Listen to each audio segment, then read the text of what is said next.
Mr. President, thank you for the floor. Members of the Council, first of all, I would like to note that for the first time in our meetings, Rwanda did extend condolences for the fallen peacekeepers. However, I would like to rectify something. The peacekeepers did not die in a process. The peacekeepers were killed.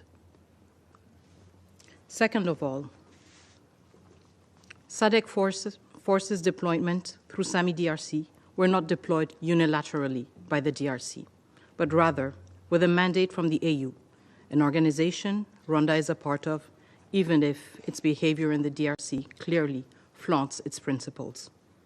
Third, the M23 excluded itself from the Nairobi process by renewing attacks against the FARDC.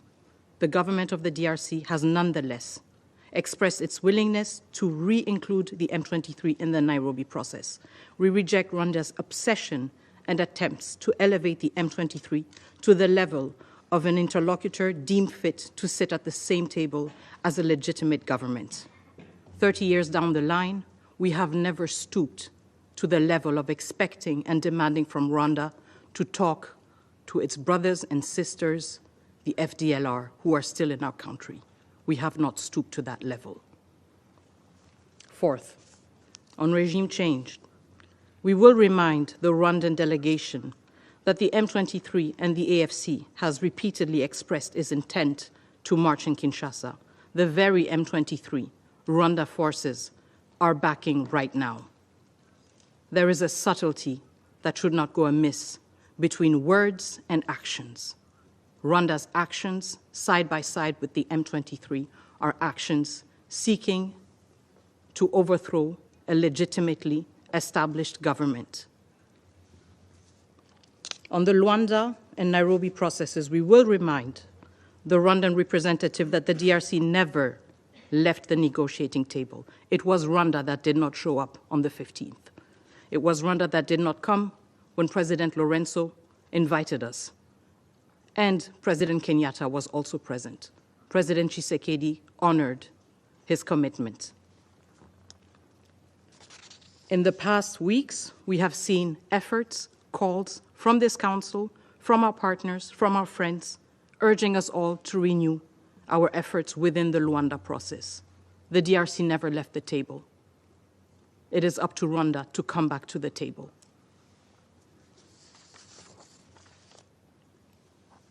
I would also like to remind the Council that in this very session, the government of the DRC, through my own statement, condemned all attacks against diplomatic missions in the DRC.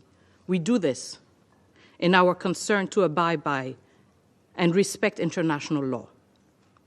However, we have yet to hear Rwanda explain to us what its efforts have been to abide by international law and to respond to the violations it has been found guilty of in the DRC.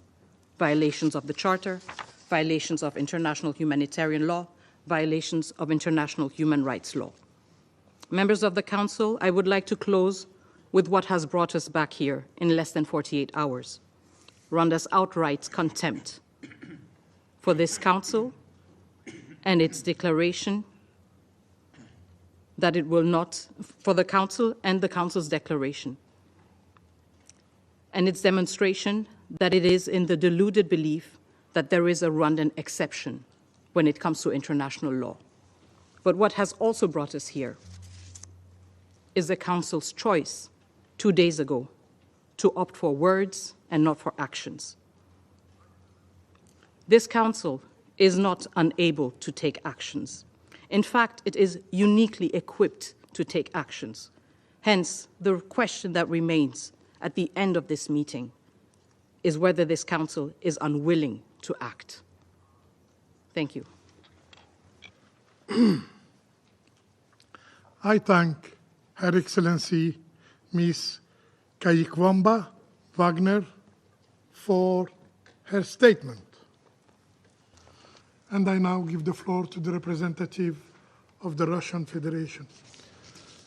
Господин председатель, Mr. President, благодарим we'd заместителя like to thank the спецпредставителя Deputy Генерального Special секретаря Representative of the Вивиан Secretary General, Ван де Пер Vivian за van der Peer, for her briefing. Приветствуем участие We в заседании welcome министра to иностранных the дел meeting the Minister of Foreign Affairs of the Democratic Republic of Congo, Teresa Vanga, and the representative of the other countries who've requested the floor under Rule 37.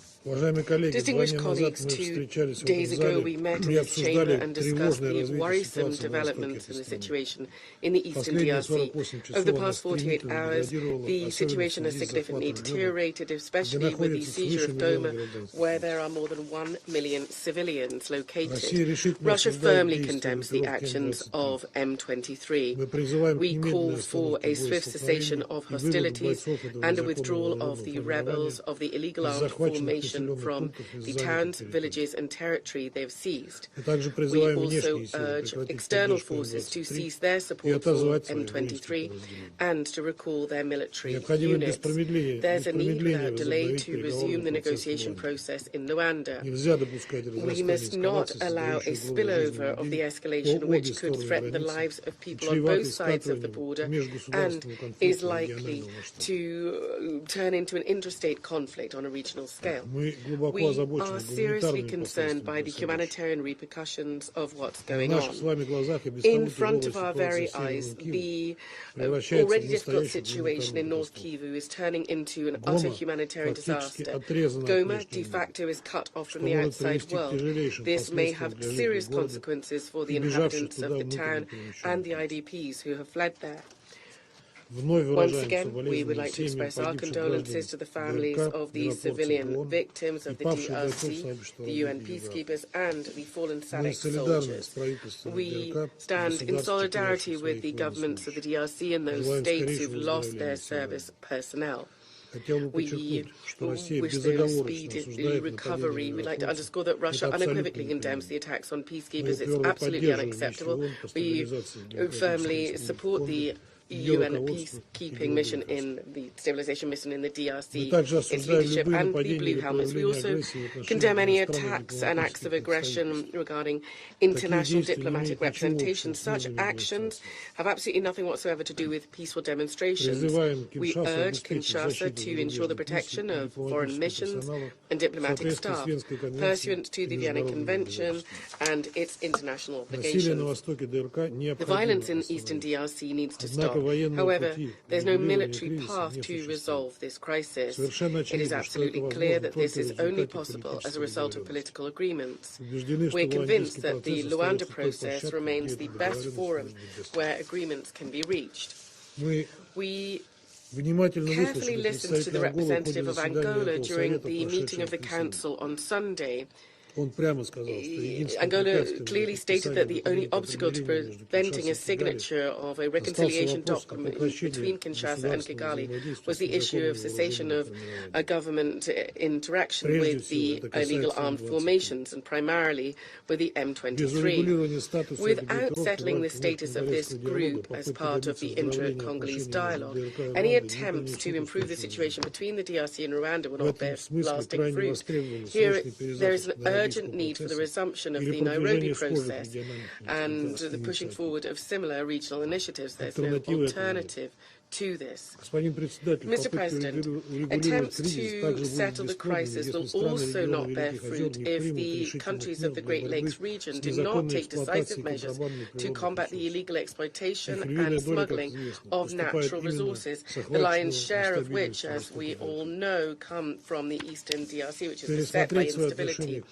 There's a need for extra-regional players and large transnational corporations to review their relationship with the use of these resources, because in their interest there's this ongoing illegal supply of blood minerals. These states have all instruments available to them to stop the hot phase, so to speak, of the conflict and to exert pressure on the parties so they return to negotiations. They must be harnessed to protect people's lives and to stop the suffering of hundreds of thousands of civilians. Unfortunately, we've all seen that the statement of the Council has not stopped the M23 and those who support this group from seizing Goma and continuing their hostilities. Russia, from its side, will do everything possible, including through here in the Council, to stop the escalation and to restore prospects for diplomatic settlement in the interest of stabilizing the situation in the eastern DRC. Thank you very much indeed.